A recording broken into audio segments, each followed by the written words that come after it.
She thought she was just helping a frail old man get home from his cancer treatment. But when she discovered his true identity the next day, her hands trembled as she held the life-changing letter.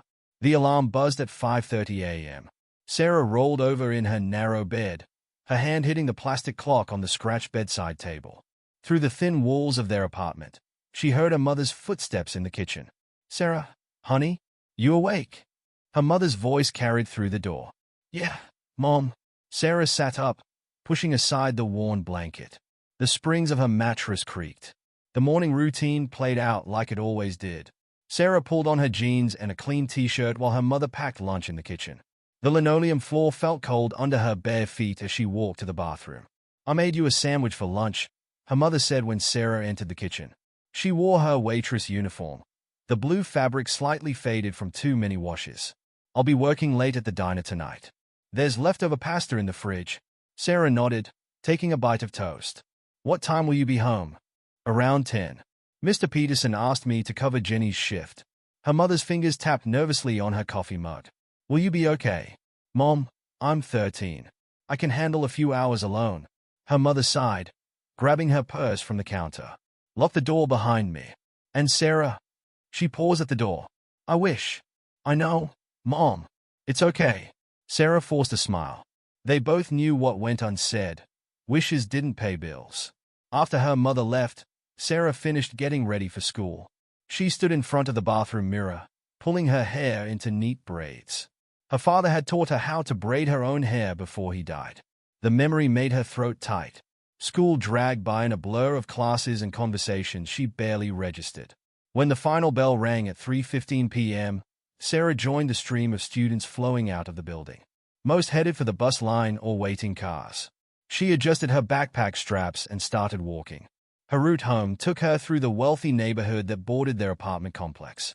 The difference hit her every time, from chain-link fence to wrought iron gates, from cracked sidewalks to perfectly manicured lawns. The houses grew bigger, newer, cleaner. A woman watering flowers turned to watch Sarah pass, her grip tightening on the garden hose. Sarah kept her eyes forward, pretending not to notice.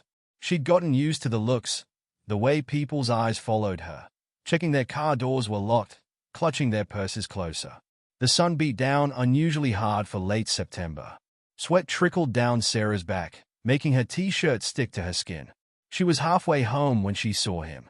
An elderly man stood on the sidewalk ahead, one hand gripping a wooden cane, the other pressed against a pristine white column marking someone's driveway entrance. His shoulders heaved with each breath.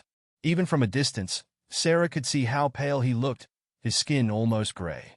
She slowed her steps. Her mother's warnings about strangers echoed in her head. Never talk to people you don't know. Don't get involved. Keep walking. The man swayed slightly, his cane scraping against the concrete. Sarah stopped. "Sir, are you okay?"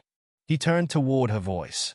Deep lines creased his face, and dark circles shadowed his eyes. He wore expensive-looking clothes, pressed khakis, a light blue button-down shirt, a beige cardigan despite the heat. But something wasn't right. His clothes hung loose, like they'd been fitted for a larger man. "Hi." His voice came out raspy. "I seem to be a bit turned around." Sarah glanced around. The street was empty except for them. In one of the nearby houses, curtains twitched, someone watching but not helping. "Did you need directions?" she asked, keeping her distance. "I had treatment today." He gestured vaguely with his free hand. "At the hospital. Usually, my driver. But there was some emergency with his mother. I thought I could manage the walk home." He laughed weakly. "Foolish of me." "Treatment?" Sarah took a step closer. Up close, she could see the medical ID bracelet on his wrist. "Chemotherapy." He said it matter-of-factly. "Takes more out of me than I like to admit." Sarah's heart squeezed. She remembered her father in his hospital bed, how the treatments had hollowed him out day by day. This man had the same look, the exhaustion that went bone deep. "Where do you live?" The words came out before she could stop them. He squinted down the street. "Maple Grove. The White House with the blue shutters." He shook his head, though I'm not entirely sure which direction. Sarah knew the house. She passed it every day, 3 stories of elegant white siding and perfectly trimmed hedges. It was at least 6 blocks away. "That's kind of far," she said carefully. "Yes," he sighed. I'm beginning to realize that. A car drove past, slowing slightly. The driver stared at them before speeding up again. Sarah shifted her weight, thinking. Everything she'd ever been taught said to walk away. Don't get involved with strangers. Don't risk it. But she couldn't shake the memory of her father. How many times had he needed help and found himself alone? I could. Sarah swallowed hard. I could help you get home. If you want. The old man's eyes crinkled at the corners. I wouldn't want to trouble you. It's okay. I'm headed that direction anyway. It wasn't exactly true, but close enough. He studied her face for a long moment. What's your name? Young lady. Sarah. Sarah. He nodded slowly. I'm Mr. Thompson, and I would be very grateful for your help. She stepped closer, offering her arm the way she'd seen nurses do at the hospital. His hand trembled slightly as he took it. We'll need to go slow, he warned. That's okay. No rush. They took the first steps together, finding a rhythm. Mr. Thompson leaned heavily on both Sarah and his cane. Despite the heat, his hand felt cool against her arm. A prickle ran down Sarah's spine. She glanced back and caught a glimpse of movement. A man in a dark suit standing at the corner they'd just passed. Something about the way he watched made her stomach twist. Everything all right? Mr. Thompson asked. Sarah turned forward again, forcing her voice to stay steady. Yeah, everything's fine. They kept walking, one careful step at a time, into the late afternoon sun. They hadn't gone 2 blocks when Mr. Thompson's breathing became labored. His grip on Sarah's arm tightened. Could we? He gestured to a low stone wall bordering someone's garden. Just for a moment, Sarah helped him settle onto the wall. His hands shook as he pulled a handkerchief from his pocket to wipe his forehead. I'm sorry, he said. I'm not much good for walking these days. It's okay. Sarah stood awkwardly, unsure whether to sit beside him. The chemo? My dad used to get tired like this too. Mr. Thompson lowered the handkerchief. Used to? He died 2 years ago. Sarah stared at the cracks in the sidewalk. Cancer. I'm sorry to hear that. His voice was gentle. It's a cruel disease. A rustling sound made Sarah turn. The man in the suit stood about 50 feet away, partially hidden behind a tree. When he saw her looking, he stepped back, disappearing from view. Mr. Thompson. Sarah's voice came out higher than usual. There's a man following us. Oh. Mr. Thompson didn't seem surprised. Tall fellow? Dark suit? Sarah nodded. That would be James. My security guard. He sighed. I told him I didn't need watching today, but he never listens. Been with me 15 years now. The tension in Sarah's shoulders eased slightly. Why doesn't he help you home then? Because I told him not to. Mr. Thompson's mouth twitched. I can be rather stubborn. When I said I wanted to walk home alone, he knew better than to argue. But he also knew better than to leave me completely alone. He patted the wall beside him. Sit for a moment. Tell me about your father. Sarah hesitated, then sat. The stone felt warm from the sun. What do you want to know? What kind of man was he? He was... Sarah picked at a loose thread on her backpack. He worked construction. Built houses. Actually, some of these houses, probably. He used to let me help him fix things around our apartment. Said I had steady hands, good for detail work. Sounds like a good father. He was. Sarah blinked hard. Is that why you're alone? Your kids? No kids. Mr. Thompson shook his head. My wife and I, it wasn't in the cards for us. And then Margaret, my wife, she passed last spring. Cancer, like your father. I'm sorry. Yes, well, he straightened his cardigan. Shall we continue?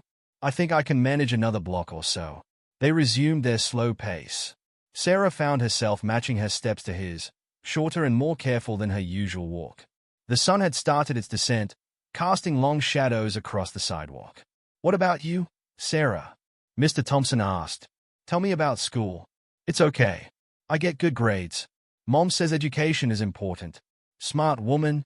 Your mother. She works really hard. Sarah helped him navigate around a cracked section of sidewalk. 2 jobs. Waitressing and cleaning houses. That cannot be easy. She doesn't complain. But I see how tired she is. They paused at a corner to let Mr. Thompson catch his breath again. Sarah noticed James had moved closer, now standing near a parked car about 30 feet behind them. His presence felt less threatening now that she knew who he was, but she still wished he wouldn't stare so much. Do you know what I did for a living, Sarah? Mr. Thompson asked as they started walking again. She shook her head. I built things too, like your father. Different sort of building though. I started a construction company right out of college. 1 truck, 3 employees, mostly small repair jobs. Now Thompson Construction builds shopping centers, hospitals, schools. Sarah's eyes widened.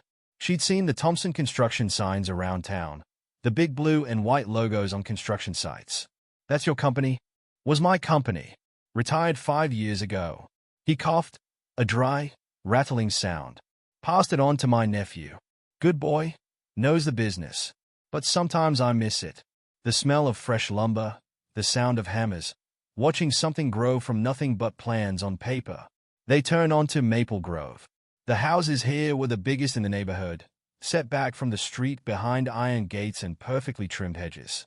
Almost there, Sarah said, spotting the blue shutters ahead. Mr. Thompson's pace had slowed considerably. His breathing was shallow, and his hand trembled against her arm.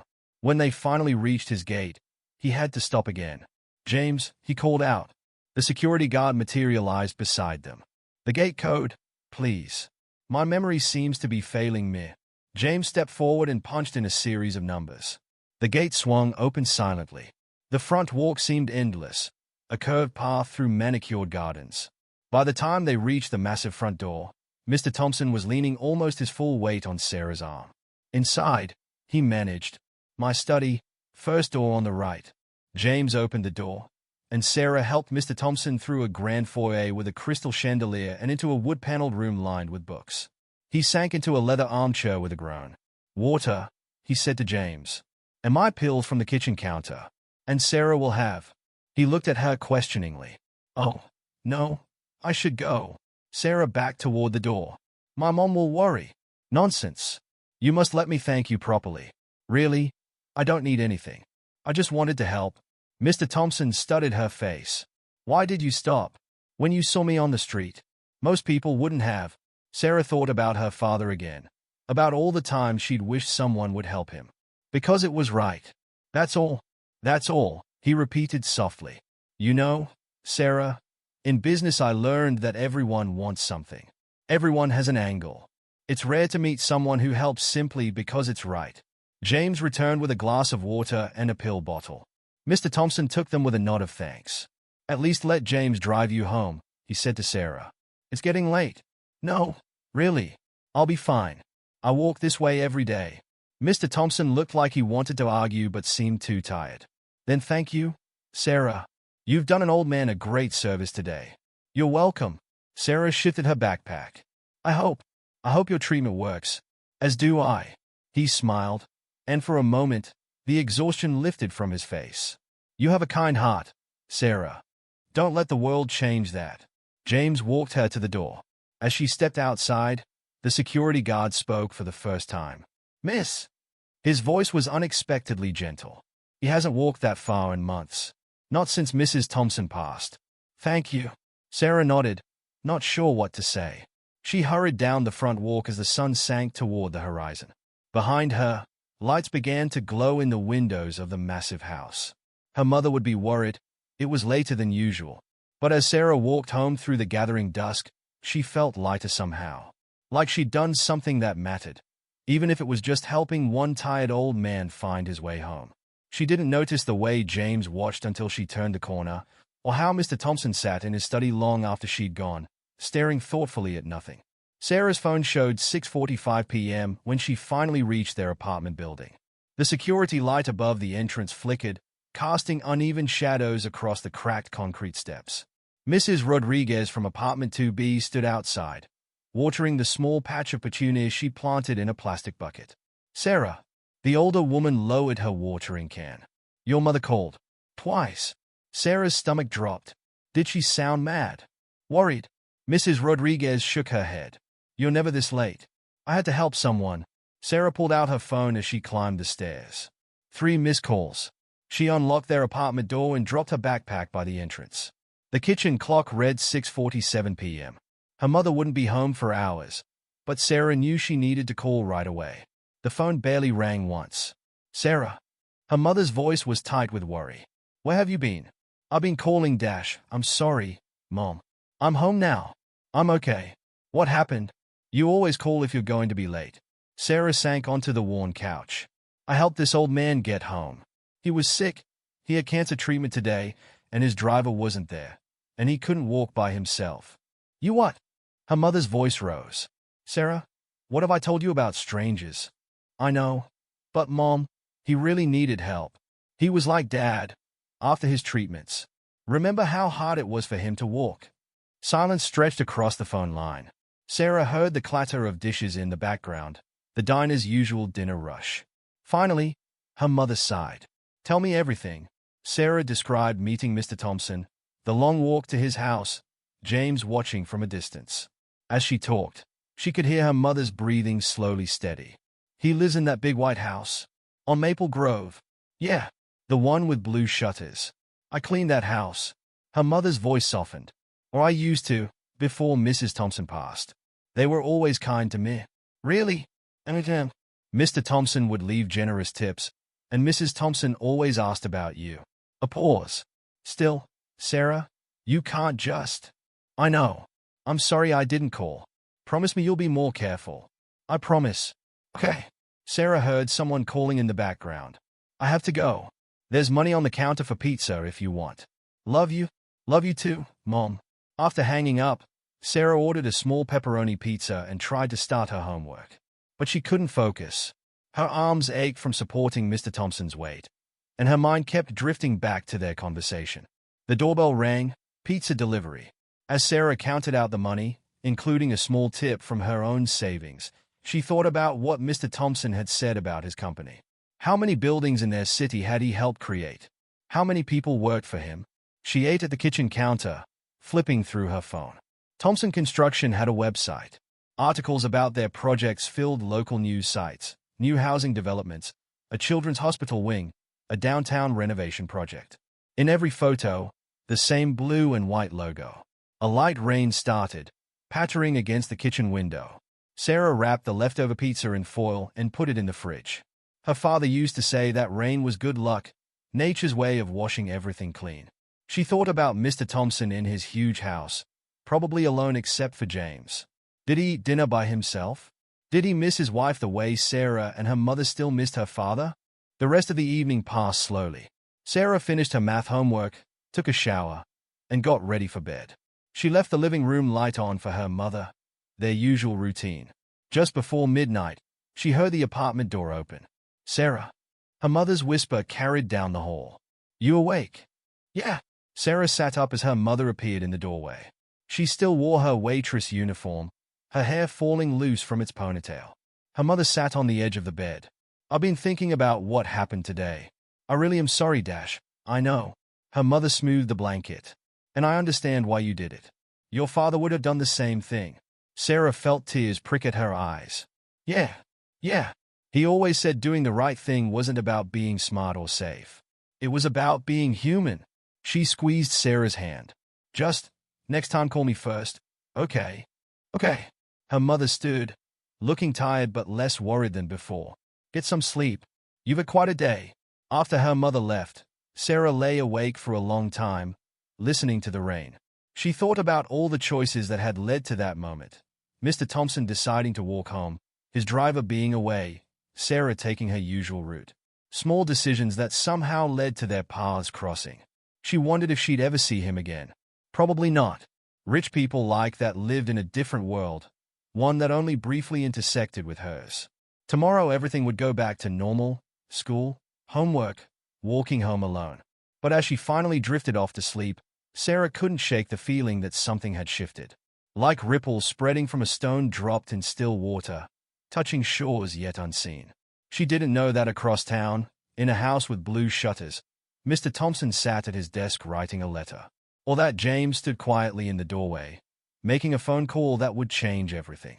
The rain continued falling, washing the streets clean, while two very different worlds prepared to collide. Sarah's alarm went off at 5:30 a.m., same as always. She hit the button and lay there for a moment, listening for her mother's footsteps. Nothing. Strange. She pushed back her blanket and padded to the kitchen. Her mother sat at the counter, still in her robe, staring at her coffee. Mom? Are you okay? Her mother jumped. "Oh, Sarah, you're up?" "Yeah." Sarah glanced at the clock. "Don't you have a breakfast shift?" "Called in sick." Her mother took a sip of coffee. "Thought I'd drive you to school today. You never call in sick. First time for everything." She stood and poured a glass of orange juice. "Want some eggs?"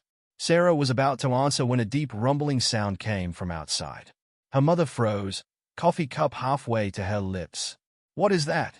They moved to the window together. A black stretch limousine idled at the curb in front of their building. The morning sun glinted off its polished surface. "Is that?" Sarah pressed her face against the glass. "That can't be for us."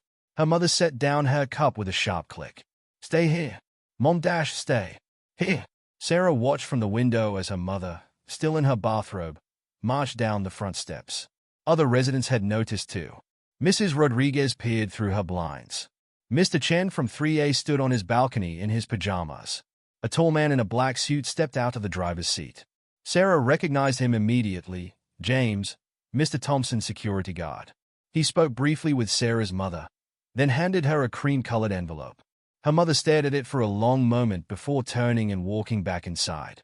Sarah met her at the door. "What is it?" Her mother's hands shook slightly as she opened the envelope. She pulled out a thick piece of paper, expensive-looking stationery with a watermark. "Read it," Sarah whispered. Her mother cleared her throat and began to read aloud. "Dear Sarah, I hope this letter finds you well after our adventure yesterday. Your kindness to a stranger touched me deeply, particularly when I learned about your father. In our brief time together, you showed me something I feared had become rare in this world: pure, unselfish goodness. I've spent my life building things, buildings, businesses, fortunes. But the most valuable things, I've learned, cannot be built. They must be discovered, like finding a diamond in common soil. You mentioned that your mother works 2 jobs to make ends meet. My late wife Margaret was passionate about education. She believed that every child deserves the chance to reach their full potential, regardless of circumstances. In honor of both your kindness and Margaret's memory, I have established the Sarah Collins Memorial Scholarship at Riverside Preparatory Academy. This full scholarship covers all tuition, books, uniforms, and associated costs through graduation. It will be available to you immediately should you choose to accept. James will wait for your answer. Take whatever time you need to discuss this with your mother. Remember what I said about your kind heart. Don't let the world change it. Sincerely, Edward Thompson. Sarah's mother lowered the letter. Neither of them spoke for a long moment. Riverside Prep? Sarah finally managed. That's the private school? The one with the stone walls? Her mother nodded. Tuition there is more than I make in a year. We can't accept that. It's too much. Maybe. Her mother looked at the letter again. But maybe that's not our decision to make. A knock at the door made them both jump. Sarah opened it to find James standing there, looking somehow both imposing and uncomfortable in their narrow hallway. "Mr. Thompson asked me to provide some additional information," he said, pulling out another envelope. "About the school, the scholarship terms, everything you'll need to know." Sarah's mother took the envelope. "Why? Why would he do this?" James's stern expression softened slightly. "I've worked for Mr. Thompson for 15 years. Since Mrs. Thompson passed." He paused. "Yesterday was the first time I've seen him walk that far, talk that much. Your daughter." She reminded him of something important. But a whole scholarship. Mrs. Thompson left a substantial education fund in her will. It's been sitting untouched. Mr. Thompson believed she would have wanted this. Sarah sank onto the couch, her legs suddenly weak. Through the window, she could see neighbors gathering on the sidewalk, pointing at the limousine. "There's no pressure to decide immediately," James continued. "But the school would need to know by Friday to process everything for next term." "Friday?" Sarah's voice cracked. "That's in 2 days. I'll leave you to discuss it." James handed Sarah's mother a business card. "Call this number when you decided. The car will remain available to you today if you'd like to visit the school." After he left, Sarah and her mother sat in silence, staring at the letters on their coffee table. "What do we do?" Sarah whispered. Her mother picked up the second envelope and began pulling out papers, glossy brochures showing beautiful brick buildings, manicured lawns, students in crisp uniforms. "We learn more," she said finally. "Then we decide." Sarah's phone buzzed. A text from her best friend Melissa. "OMG, there's a limo outside your building." "What's going on?" Mom! Sarah looked up. What do I tell people? The truth. That someone saw something special in you. Her mother's eyes were bright with tears. Just like your father always did. The limousine waited silently outside, its engine still running. While inside apartment 4C, a single act of kindness continued to ripple outward, changing everything in its path. The limousine felt like a spaceship. Sarah ran her hand over the soft leather seats while her mother studied a stack of papers from Riverside Prep's admissions office. You're very quiet, her mother said, glancing up. Just thinking. Sarah watched the familiar streets of their neighborhood slide past. Everything looked different from inside the tinted windows. James drove smoothly, taking them across town to where Riverside Preparatory Academy sat behind tall stone walls. He pulled up to a set of iron gates that opened automatically. Wow, Sarah breathed. The campus sprawled before them, red brick buildings with white trim, paths winding through green lawns, students in navy blazers walking between classes. A bell rang somewhere, its sound rich and deep. Welcome to Riverside, a woman called out as they stepped from the car. She wore a gray suit and pearls. I'm Mrs. Harrison, the admissions director. Mr. Thompson called personally about you. Sarah.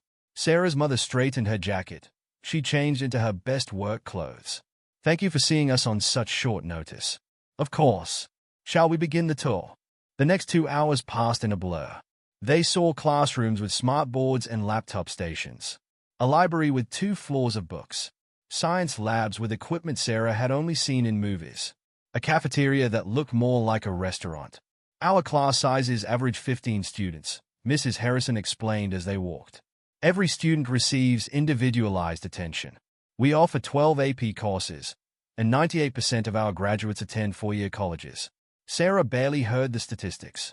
She watched the students they passed, their pressed uniforms, their expensive backpacks, their confident walks.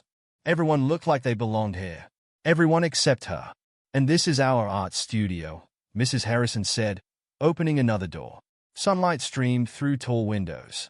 Easels stood in neat rows. A girl with paint-stained hands looked up from her canvas and smiled.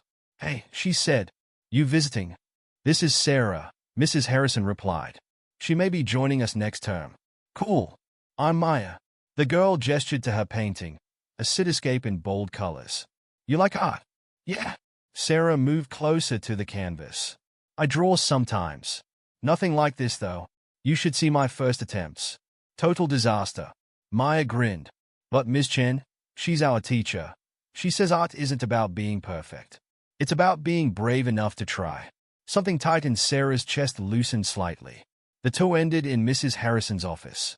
While the adults discussed paperwork, Sarah sat by the window, watching students cross the quad. Sarah? Mrs. Harrison's voice pulled her back. Do you have any questions? 100 questions crowded her mind. Instead, she asked, what if I'm not smart enough? Oh, honey. Her mother reached for her hand. We believe every student can succeed with proper support, Mrs. Harrison said. We offer tutoring, study groups, whatever you need. Your current grades are excellent, Sarah. You belong here as much as anyone. Back in the limousine, Sarah's mother reviewed the admissions forms. We don't have to decide right now. I know. There's a lot to consider. Mom! Sarah turned to face her. What do you think Dad would say? Her mother's hands stilled on the papers. I think he'd say sometimes life gives you a gift, and it's okay to accept it. They rode in silence for a while. James kept his eyes on the road, giving them privacy. Can we go somewhere? Sarah asked suddenly. Before we go home? Of course. Where? I want to see Dad. James didn't need directions.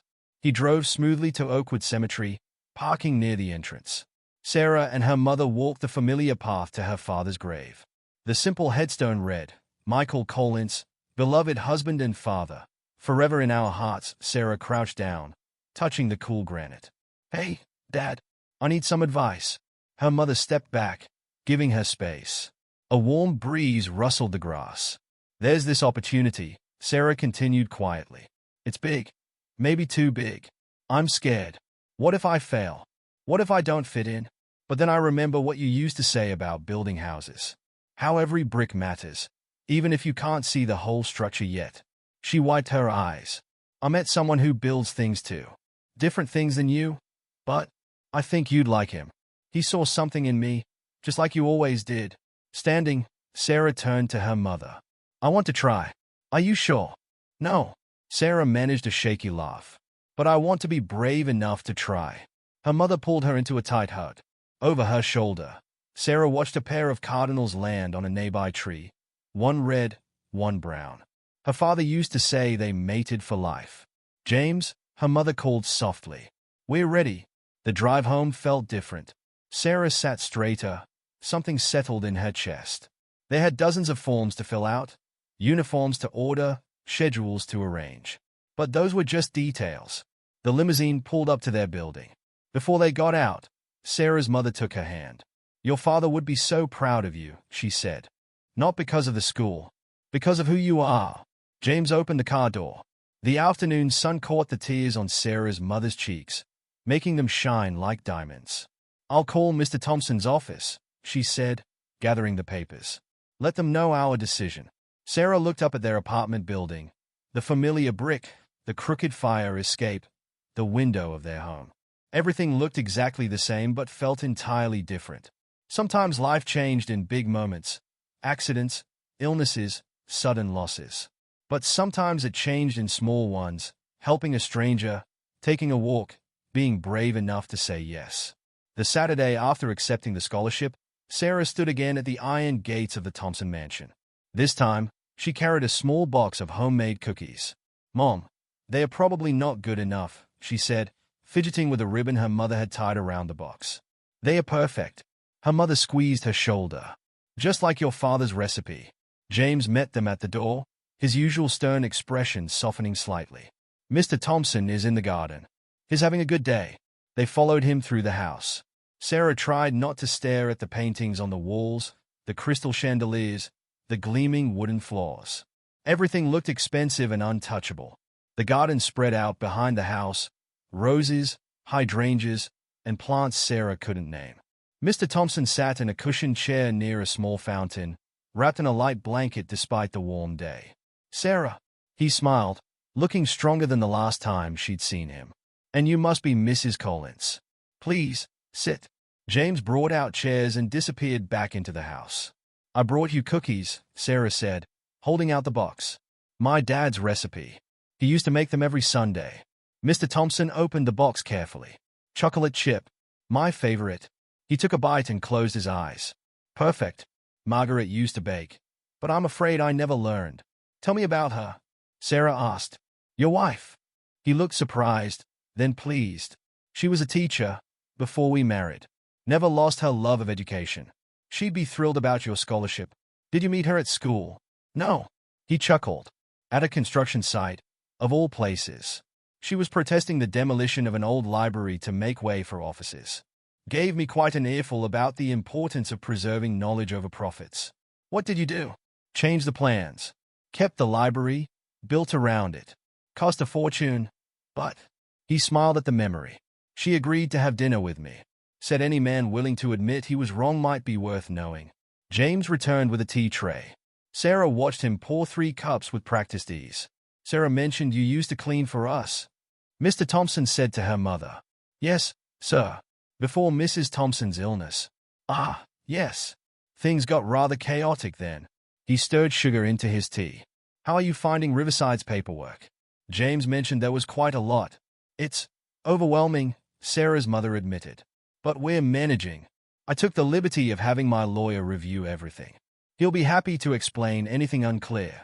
That's very generous, but please. Mr. Thompson set down his cup. Let me help. Margaret would never forgive me if I didn't ensure this transition was as smooth as possible. The afternoon passed easily.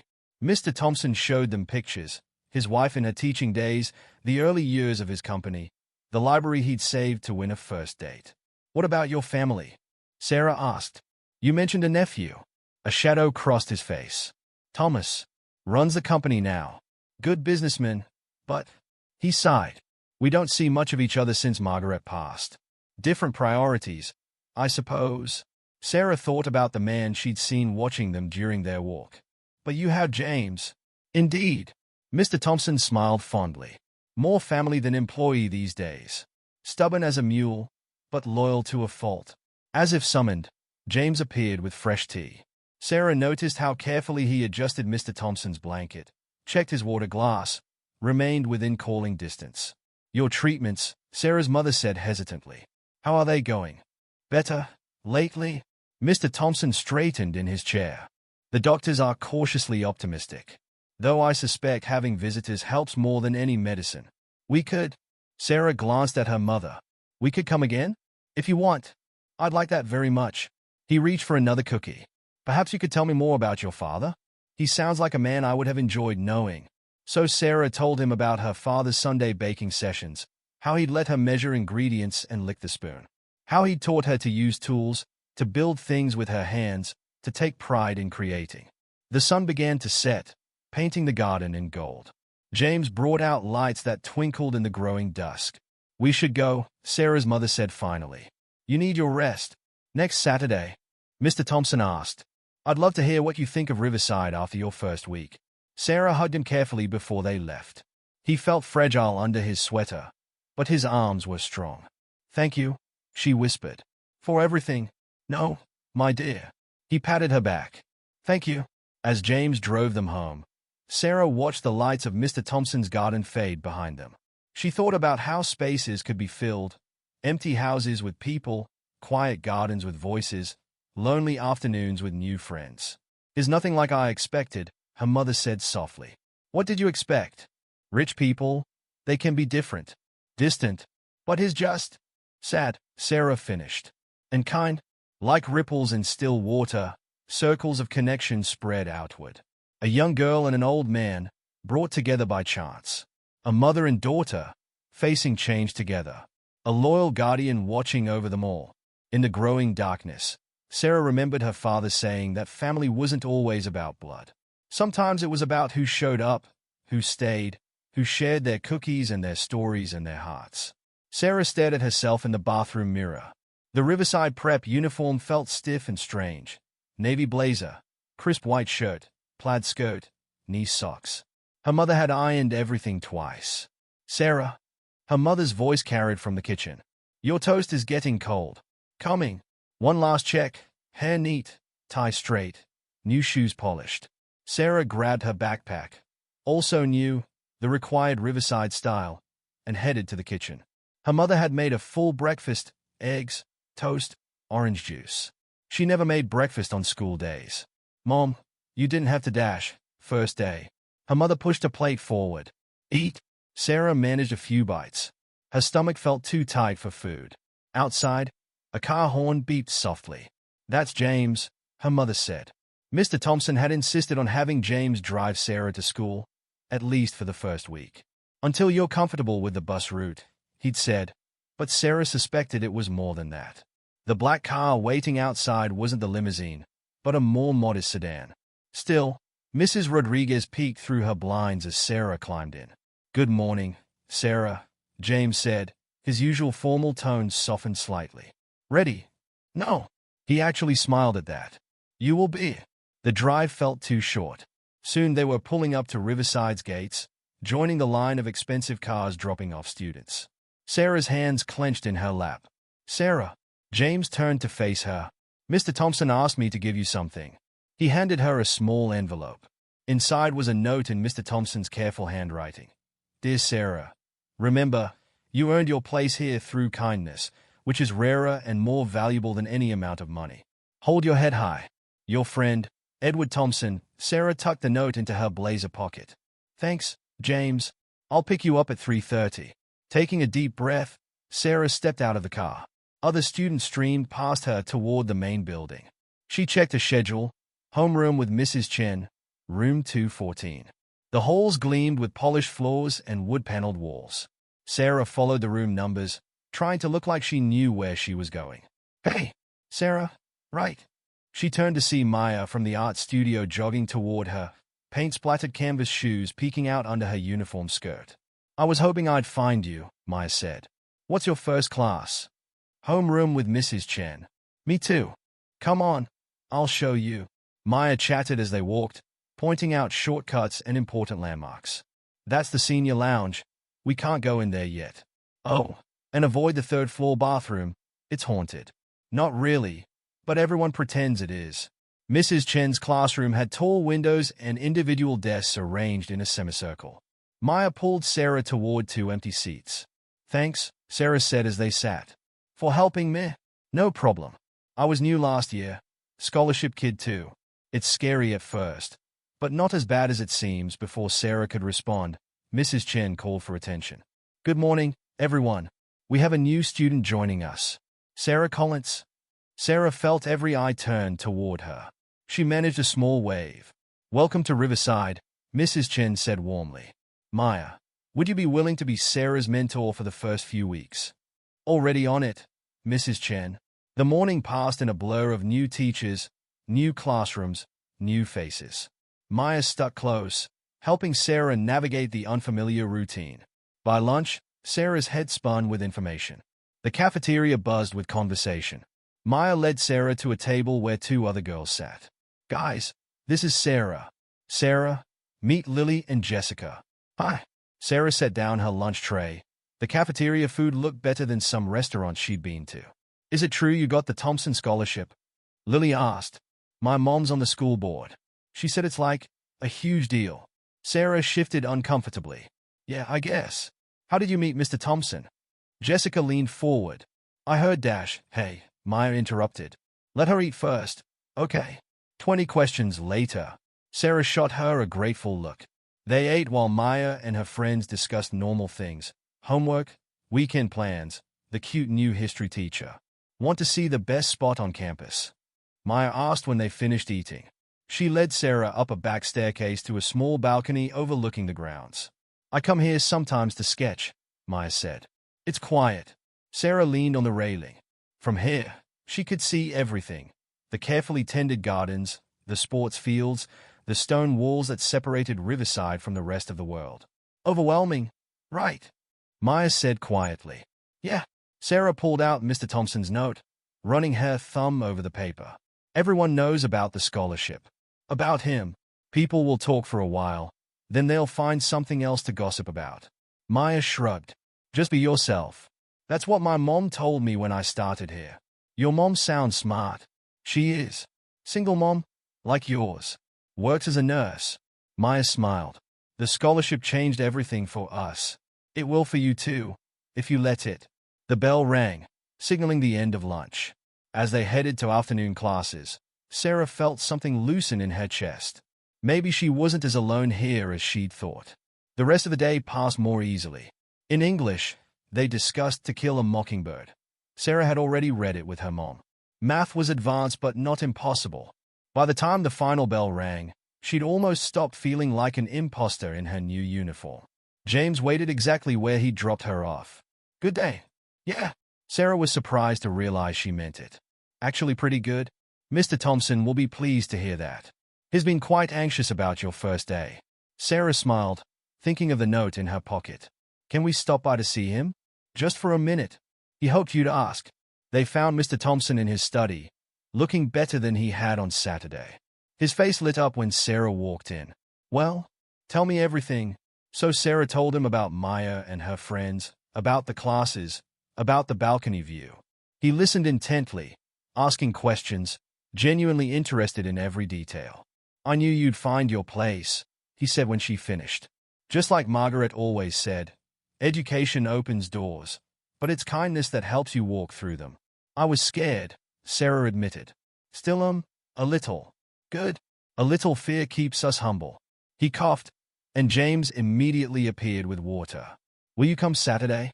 Tell me more about your first week. Of course. On the drive home, Sarah watched the familiar streets pass by. Everything looked different now, like pieces of two separate worlds starting to merge. Her mother was waiting when she got home, eager for details. As Sarah described her day, she realized something had changed. The uniform didn't feel quite so stiff anymore. The backpack's weight had become familiar. Even her own reflection looked different, not just a girl in borrowed clothes, but someone finding her own path. That night, as she hung up a blazer for the next day, Sarah touched the pocket where Mr. Thompson's note rested. Maya was right. The scholarship would change everything, but only if she let it. And she was ready to let it. 3 months into the school year, Sarah sat in Mr. Thompson's study, watching him read her latest report card. His hands shook less these days, and color had returned to his face. Straight A's. He looked up, beaming. And your teacher's comments, exceptional student, natural leader, brightest in class. Maya helped a lot, Sarah said. And the study groups, take the credit you deserve. He set down the report card. I have good news too. Sarah leaned forward. Your treatment.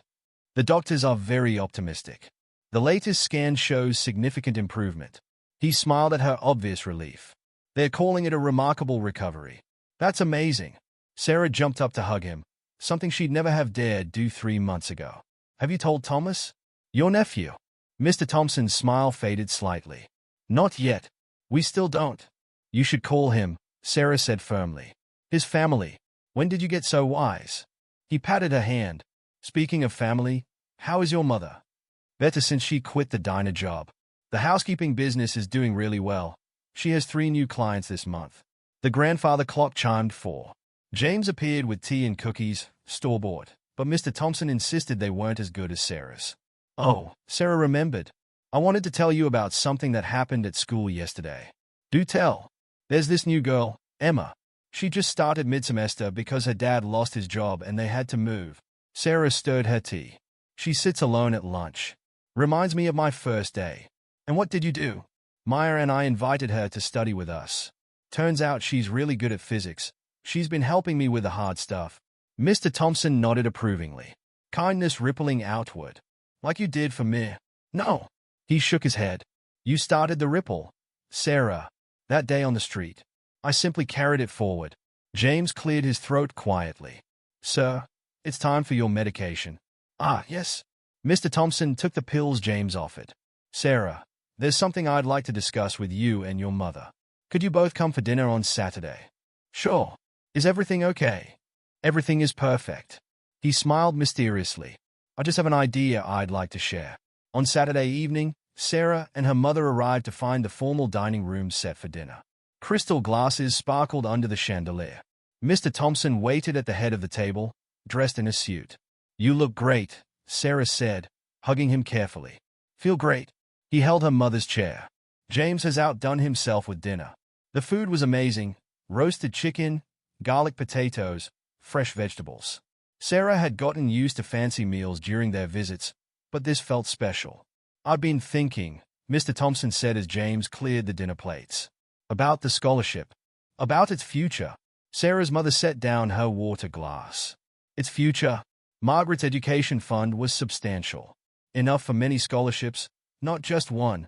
He folded his hands on the table. I'd like to establish a permanent foundation. The Margaret Thompson Education Foundation, providing full scholarships to Riverside for students who demonstrate exceptional kindness and character.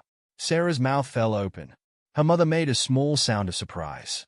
And, he continued, I'd like Sarah to help choose the recipients. Who better to recognize true kindness than someone who embodies it? Me, Sarah squeaked. But I'm just... You're exactly what Margaret and I never had. A child of our own. His voice grew soft. These past months, you've brought life back to this house. Hope back to an old man's heart. Will you help me do this? Help other children the way you helped me that day. Sarah felt tears slide down her cheeks. Her mother reached for her hand under the table. Yes, Sarah whispered. Of course, yes. Excellent. Mr. Thompson's eyes shone. Now, about implementation, James, the paperwork please. James brought in a thick folder. They spent the next hour reviewing plans, how the foundation would work, how recipients would be chosen, how the endowment would be managed. I've asked Thomas to handle the legal aspects, Mr. Thompson mentioned casually. We had lunch last week. Sarah grinned. You called him. Yes, well, he cleared his throat. Someone very wise suggested it was time. Later, as James drove them home, Sarah thought about ripples in still water. How one small act of kindness had grown into something that would change other lives, just as it had changed hers. Your father would be so proud, her mother said softly. Sarah touched the spot in her blazer where she still carried Mr. Thompson's note, now worn soft from handling. I know. The next morning at school, she found Emma sitting alone before class. Hey, Sarah said, sliding into the seat next to her. Want to get coffee after school? There's this great little place near campus. Emma looked surprised, then grateful. I'd like that. Maya appeared, dropping into another chair. Ooh, coffee. Count me in. Sarah watched them chat, remembering how Maya had done the same for her months ago. Ripples spreading outward, touching new shores. Later, in art class, she started a new drawing. A street scene with an elderly man and a young girl walking together, while hidden in the background, unseen ripples spread from their feet across the page. Mrs. Chen paused behind her. Interesting composition. What inspired it? Sarah thought about Mr. Thompson, about chance meetings and choices made, about how life could change in an instant if you were brave enough to be kind. Just something I saw once, she said. A moment that changed everything. 1 year to the day after Sarah first helped Mr. Thompson home, she stood in his garden again. The roses were in full bloom, their scent filling the warm afternoon air. Chairs had been set up in neat rows, and a small podium stood near the fountain. Everything ready? Mr. Thompson asked, adjusting his tie. He looked healthier than he had in months, his suit fitting properly now. I think so. Sarah smoothed her dress, new, for the occasion. I'm nervous about the speech. You'll do wonderfully. He squeezed her hand. Your father would be proud. Really proud, her mother added, appearing with a clipboard. The caterers are set up. James is showing the first guests in. People began filling the garden, Riverside's board members, teachers, students, and their families. Maya arrived with her mother, waving excitedly. Even Thomas, Mr. Thompson's nephew, stood near the back, looking somewhat uncomfortable but present. Sarah spotted Emma and her parents finding seats. Emma wore a new Riverside blazer. She'd be starting next term as one of the foundation's first scholarship recipients. 5 minutes, James announced softly. Sarah's mother hugged her quickly before taking her seat in the front row. Mr. Thompson stepped to the podium, his voice strong and clear in the afternoon sun. Welcome, everyone. 1 year ago today, I had what doctors call a moment of questionable judgment. A gentle laugh rippled through the crowd. I attempted to walk home alone after a chemotherapy treatment. It could have ended badly. Instead, it became one of the most important moments of my life. He gestured to Sarah, because on that day, a young girl stopped to help a stranger. She didn't know who I was. She didn't want anything in return. She helped simply because it was right. Sarah felt tears prick her eyes as he continued. My late wife Margaret believed education was the key to changing lives. But she also believed character mattered more than circumstances. The Margaret Thompson Education Foundation will honor both beliefs, providing opportunities to students who demonstrate exceptional kindness and moral courage. He turned to Sarah. And now, I'd like to introduce someone very special to me. Someone who showed me that the purest acts of kindness come from the heart, expecting nothing in return. Sarah? Sarah walked to the podium on shaky legs. She pulled out her note cards, then set them aside. Looking out at the gathered faces, she knew what she needed to say. A year ago, I was just a girl walking home from school. I saw someone who needed help, and I remembered my father telling me that doing the right thing isn't about being smart or safe. It's about being human. She glanced at her mother, who wiped tears away. That choice changed my life in ways I never could have imagined. But more importantly, it taught me something. Kindness isn't about grand gestures. It's about small moments, helping someone up when they fall, sharing your lunch with a new kid, stopping to help a stranger get home. Sarah turned to Mr. Thompson. Sometimes those small moments create ripples we can't see. They touch lives we'll never know about. They change things in ways we can't predict. She faced the crowd again. The Margaret Thompson Education Foundation isn't just about scholarships. It's about believing that kindness matters, that character counts, that sometimes the smallest choice can change everything. Emma beamed from her seat. Maya gave a quiet thumbs up. Today, we're announcing the Foundation's first 5 scholarship recipients. Students who've shown through their actions that they understand this truth, that kindness is the most valuable thing we can give, and often the most powerful thing we can receive. After the ceremony, as people mingled over refreshments, Sarah found a quiet moment with Mr. Thompson in his study. Your speech was perfect, he said, sinking into his favorite chair. Margaret would have loved it. I wish I could have known her. She knows you, he said softly. Through this, through every life you helped change.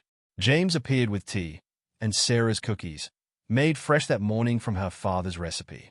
"Did you ever imagine," Sarah asked, "that day on the street that would end up here?" "No." Mr. Thompson smiled. "But that's the beauty of kindness, isn't it? You never know where it might lead."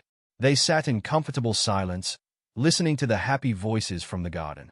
Sarah thought about all the changes one year had brought. New school, new friends, new family of sorts. But more than that, new understanding of how much difference one small choice could make. "Oh," Mr. Thompson said suddenly. "I almost forgot." He pulled an envelope from his desk. "Open it." Inside, Sarah found a photo she'd never seen. Her father on a construction site, young and smiling, standing next to a much younger Mr. Thompson. "How?" she breathed. "I knew I recognized your last name. It took some digging through old records, but your father worked on one of my first projects. The Children's Hospital wing. Best foreman I ever had." Sarah traced her father's face with a finger. "Life has a way of coming full circle," Mr. Thompson said gently. "Your father helped me build something important once. Now you've helped me build something even more valuable." Sarah hugged him, careful but close. "Thank you for everything." "No, my dear." He held her tight. "Thank you for helping an old man find his way home, in more ways than one." Outside, the garden bloomed. Inside, two hearts beat in sync, bound by loss and love and the endless ripples of one simple act of kindness. And somewhere, Sarah knew, her father and Margaret Thompson were smiling.